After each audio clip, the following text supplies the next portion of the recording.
Welcome to the Dark Deeds Diary, the true crime podcast where unsolved mysteries come to life. Join us as we explore the hidden truths behind history's most perplexing crimes. Perhaps you are the key to solving tonight's featured crime.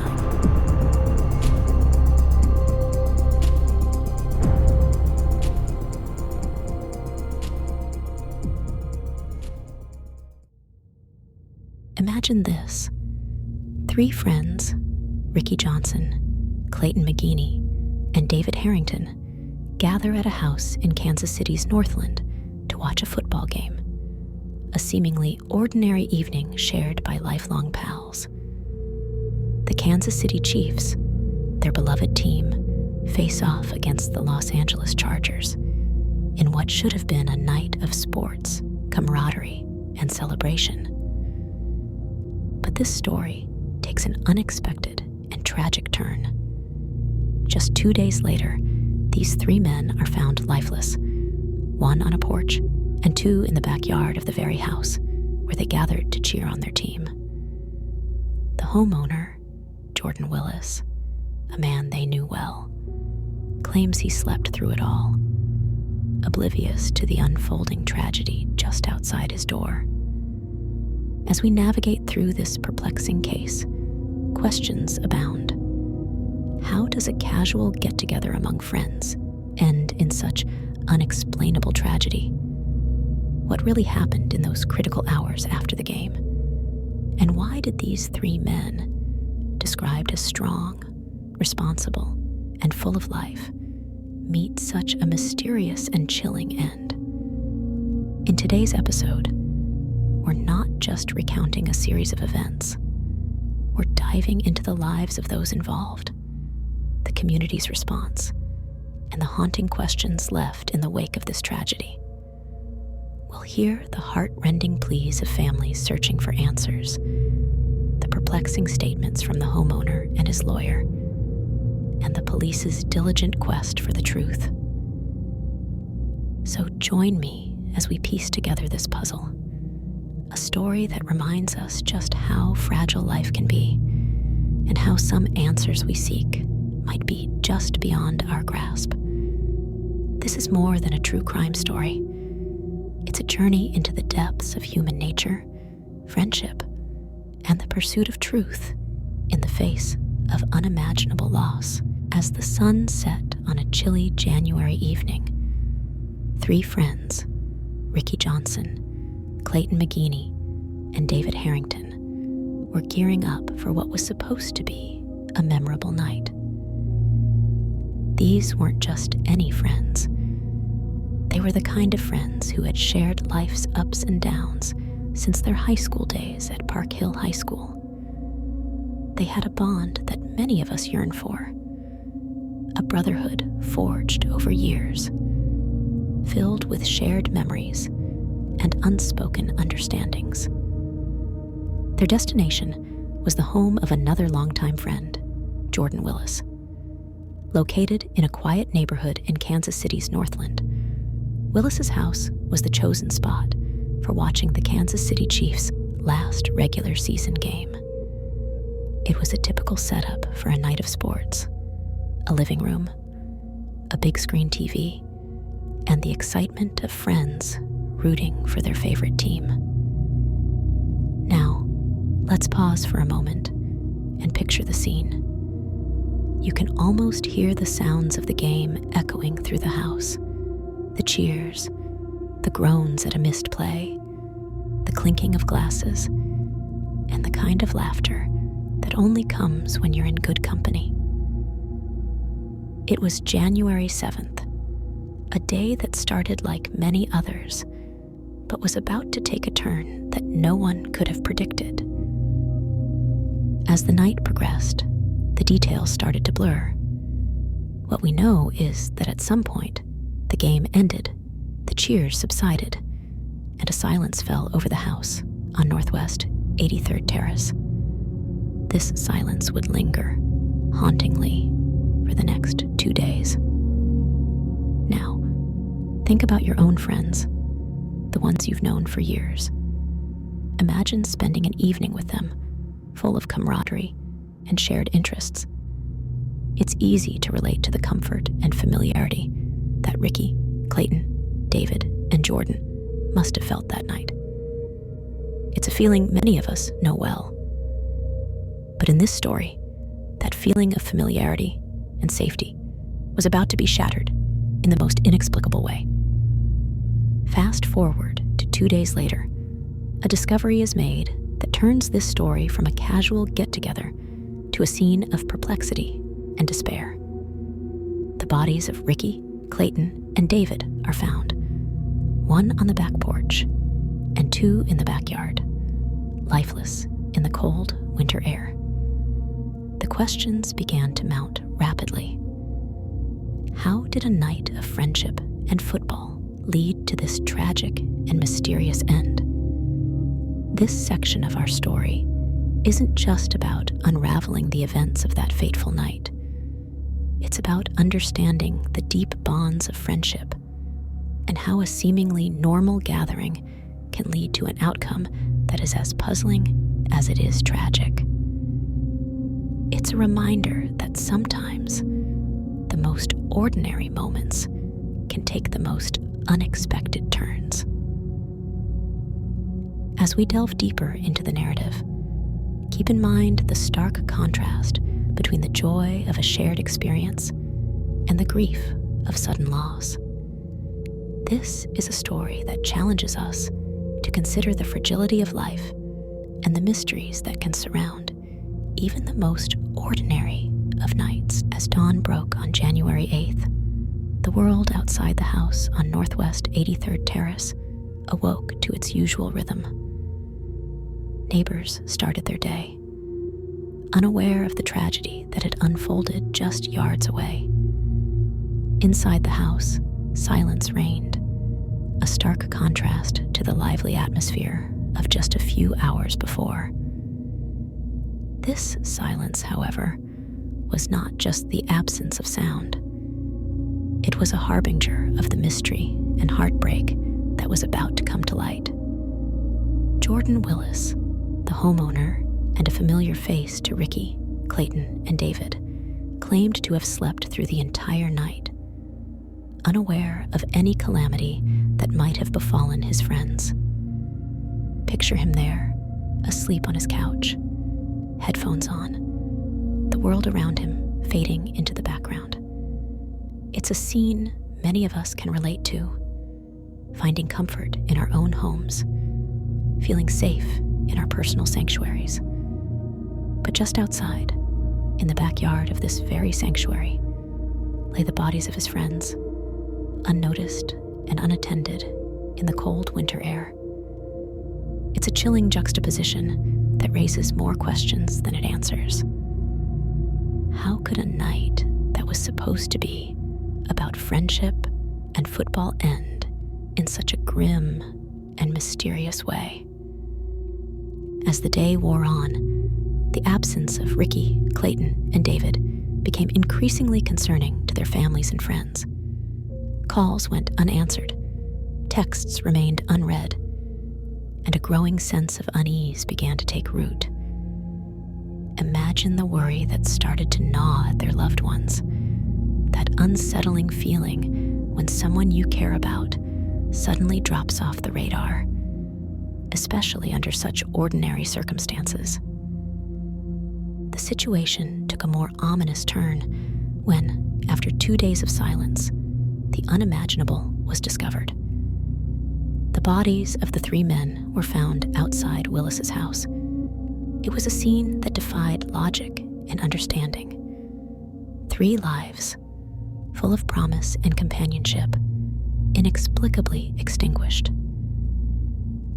This section of our story is not just about the discovery of a tragedy. It's a dive into the profound dissonance between expectation and reality, safety and danger, life and its sudden end. It's a moment that forces us to confront the uncomfortable truth that sometimes the places and people we feel safest with can become the settings of inexplicable events. As we delve into the aftermath stark reality of loss and the gnawing hunger for answers.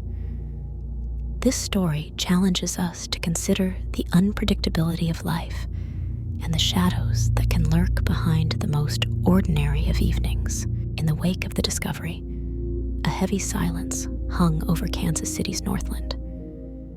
The bodies of Ricky, Clayton, and David, found in such a mysterious manner, became the epicenter of a myriad of questions, echoing in the minds of their loved ones and the community.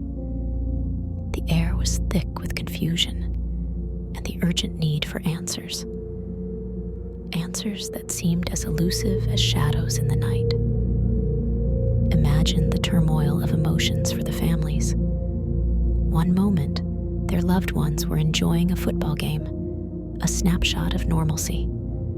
The next, they were part of a tragedy that seemed to have no immediate explanation. Grief intertwined with frustration, as the lack of clear answers only intensified their sorrow. Central to this unfolding mystery was Jordan Willis. His claim of sleeping through the night with headphones on, oblivious to the fate of his friends just outside his door, cast a perplexing shadow over the events. For many, this narrative was hard to reconcile with the grim reality that unfolded in his backyard. How could a night among friends spiral into such a dark and inexplicable end? As the community grappled with this tragedy, the police began their investigation, methodically piecing together the events of that fateful night. But in cases like these, where answers are not readily apparent, the path to understanding is often long and winding. The lack of immediate evidence of foul play added another layer of complexity to the case, leaving even the most seasoned investigators pondering the possibilities. In this section of our story, we delve into the heart of the investigation, where every detail is scrutinized and every theory is considered. The process is meticulous, often frustratingly slow, but crucial in its pursuit of the truth. It's a reminder of the painstaking work that goes into solving such mysteries, and the patience required in the face of such urgent need for closure. But beyond the police tape and the forensic analyses, there's a human element that remains at the forefront. The families of Ricky, Clayton, and David, their friends, and a community in mourning. Their quest for clarity is not just about finding out what happened. It's about understanding why it happened, and in that understanding, finding some semblance of peace. This story, as it unfolds, is more than a true crime narrative. It's a journey through the complexities of human relationships, the frailties of our perceptions, and the often painful quest for answers in the face of inexplicable loss. As we continue, we hold on to the hope that clarity will emerge from the shadows, bringing with it the answers that everyone touched by this tragedy so desperately seeks. In the wake of the tragedy, the heartache of the families of Ricky, Clayton, and David became the poignant chorus of a community shaken to its core. Each family, in their own way, grappled with the surreal reality of their loss, their voices echoing a blend of sorrow, disbelief, and a fervent quest for answers. Ricky's father, a man whose strength was being tested in ways he never imagined, publicly voiced his suspicions and grief. He couldn't fathom how his son, whom he knew as responsible and level-headed, could end up frozen outside on a winter night. His words, laden with a father's pain, resonated with everyone who heard them. It's the kind of pain that's palpable, the kind that you can feel in your own heart, even if you've never experienced such a loss yourself. Clayton's cousin, struggling to make sense of it all, reflected on the last conversations, the plans made, and the future that would never come to be.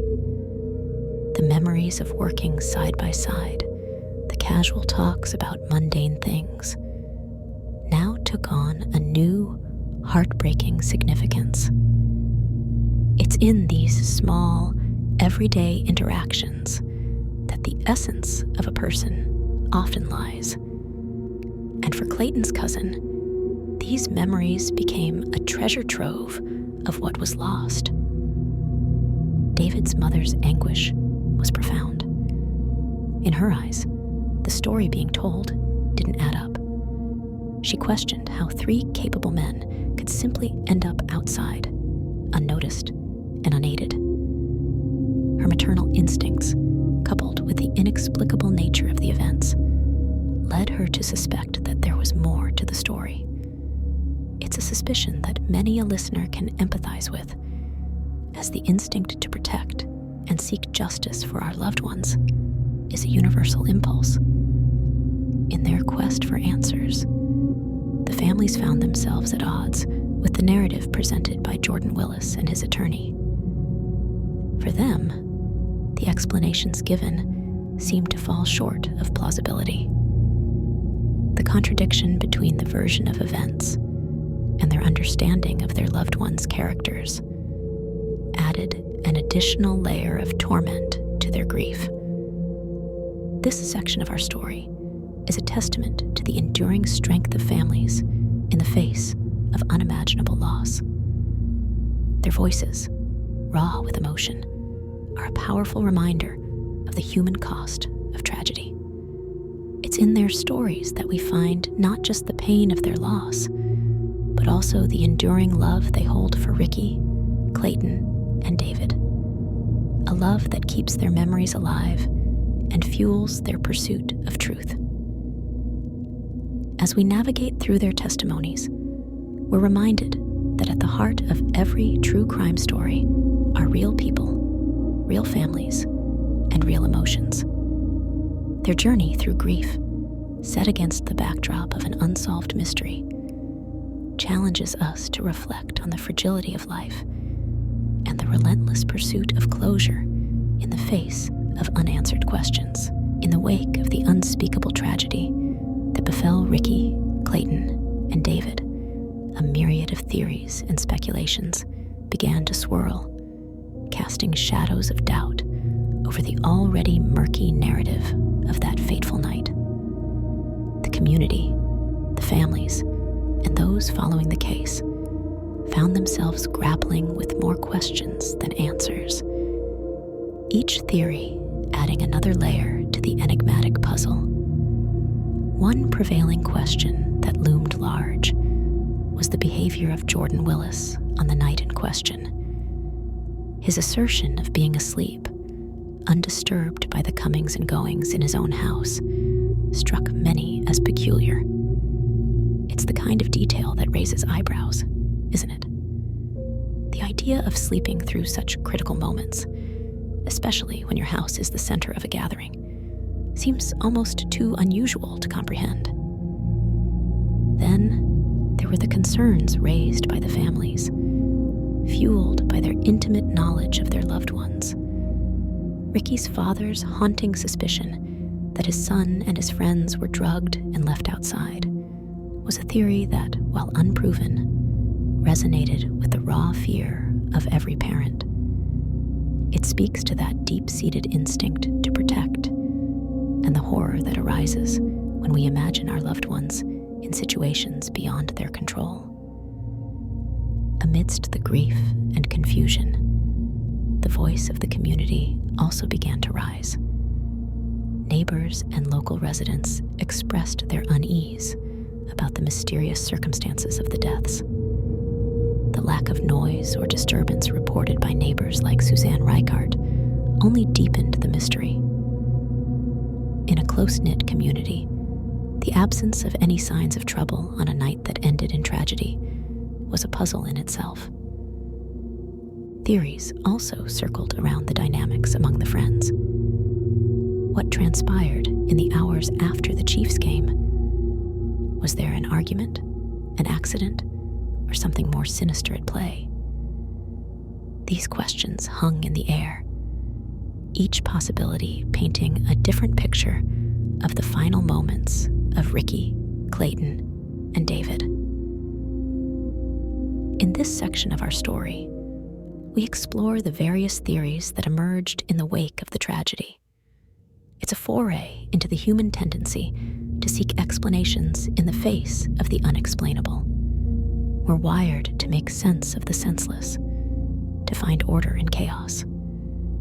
And in a case shrouded in mystery, where facts are scarce and questions abound, theories and speculations become the threads we cling to in our search for understanding. As we delve into these theories, we tread carefully, aware that at the heart of these speculations are real lives and real losses. This journey through the shadows of doubt is not just about piecing together a possible sequence of events. It's about understanding the human need to find answers, to make sense of tragedy, and to seek justice in the face of uncertainty. As the whispers of speculation grew louder in the community, the gears of the official investigation into the deaths of Ricky, Clayton, and David were quietly turning. In the background, away from the public eye, detectives were piecing together the fragments of that January night, each fragment a potential key to unlocking the mystery. Picture the scene of the investigation. A team of seasoned detectives, poring over evidence, interviewing witnesses, and consulting with experts. They are the unsung heroes in stories like these, their work often shrouded in confidentiality and diligence. It's a meticulous process, one that demands patience and precision. Central to their investigation were the autopsies. These medical examinations were crucial in shedding light on the cause of death, potentially guiding the direction of the inquiry. The anticipation for the results was palpable, not just for the families, but for everyone following the case. Autopsies, in cases like these, are more than medical procedures. They're a beacon of hope in the quest for answers. Meanwhile, the role of Jordan Willis remained a focal point.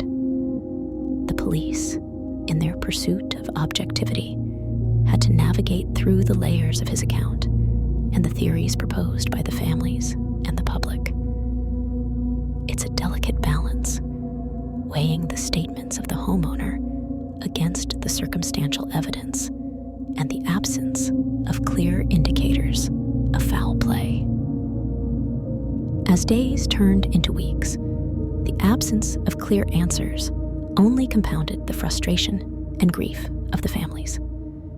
In their hearts, the silence of the investigation echoed loudly, a constant reminder of the unresolved nature of their loved ones' deaths. It's a silence that many of us can relate to, the agonizing wait for closure, for understanding, for justice. In this section of our story, we delve into the intricate dance of criminal investigation, a dance that often takes place behind the scenes, but is integral to the pursuit of truth. We explore the challenges faced by the detectives, the weight of responsibility on their shoulders, and the complexities inherent in a case that, on the surface, seemed inexplicable. The investigation into the deaths of Ricky, Clayton, and David reminds us of the often slow but crucial journey towards uncovering the truth. It's a journey marked by uncertainty, but driven by the unwavering commitment to justice. As we wait alongside the families and the community, we're reminded of the power of patience and the enduring hope for answers in a story that has captivated and heartbroken many. In the aftermath of the tragedy that unfolded on Northwest 83rd Terrace. The ripple effect was felt far beyond the immediate circle of Ricky, Clayton, and David. The community of Kansas City's Northland, typically a quiet, close-knit area, found itself grappling with a sense of loss that extended beyond the families of the victims. It's a reminder that in times of tragedy, the impact is often widespread, touching lives in ways that are both seen and unseen. Local residents, some of whom had known the men since their school days, struggled to reconcile the cheerful memories of the past with the grim reality of the present. The local coffee shops, parks, and streets, where these men once walked, were now tinged with a sense of absence, a reminder of the fragility of life and the suddenness with which it can be altered. Community gatherings and memorials began to spring up as people sought to come together in their grief. These gatherings were more than just expressions of sorrow. They were testaments to the bonds that tie a community together. In the shared stories and tears, there was a sense of collective healing, an understanding that in the face of loss, we find strength in each other. For the families of Ricky, Clayton, and David, the support from the community was a small beacon of light in the overwhelming darkness. They found solace in the stories shared by friends, the comforting embraces, and the quiet acts of kindness that often go unnoticed. It's in these moments of solidarity that we're reminded of the capacity for empathy and compassion that lies within each of us. Amidst this communal mourning, the case continued to intrigue and perplex those following it. The story of the three friends, their untimely deaths, and the mysteries surrounding that night resonated with people far beyond Kansas City. It became a topic of conversation in homes, on social media, and in local news. A story that, in its complexity and sadness, captured the attention of a nation. In this section of our story, we explore the profound impact of the tragedy on the wider community. We delve into the ways in which a single event can create waves of emotion and connection, drawing people together in their shared humanity. We reflect on the power of community in times of sorrow and the collective journey of seeking understanding and closure. The story of Ricky, Clayton, and David is not just a tale of a mysterious tragedy.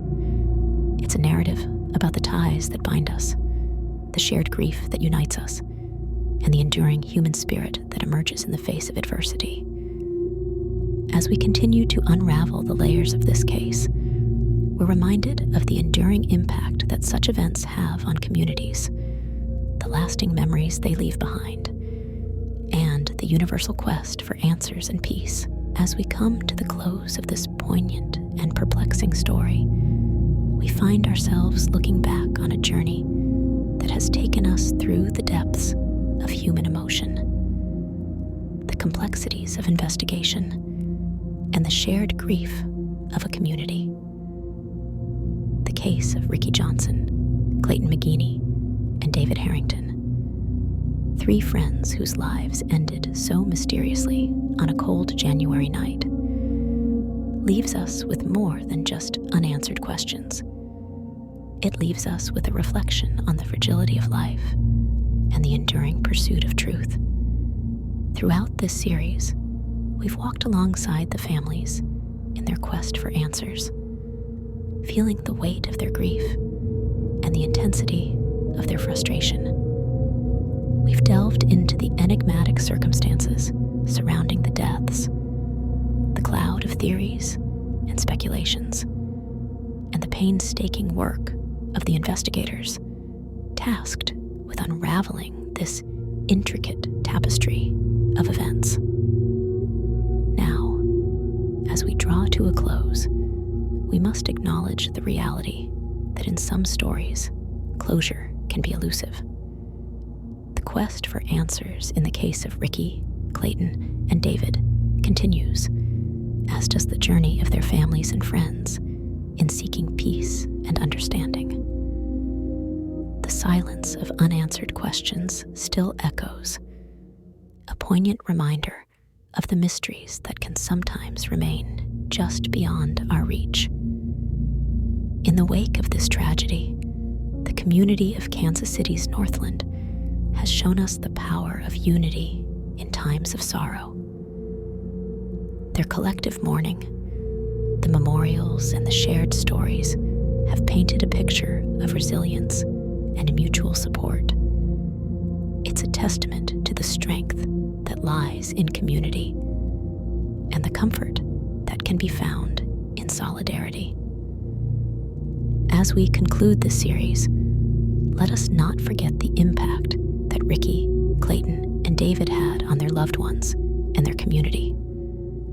Their lives, though tragically cut short, leave behind a legacy of friendship, a reminder of the bonds that tie us together. Their story, though marked by mystery and tragedy, challenges us to cherish the moments we have and to hold close the people we love.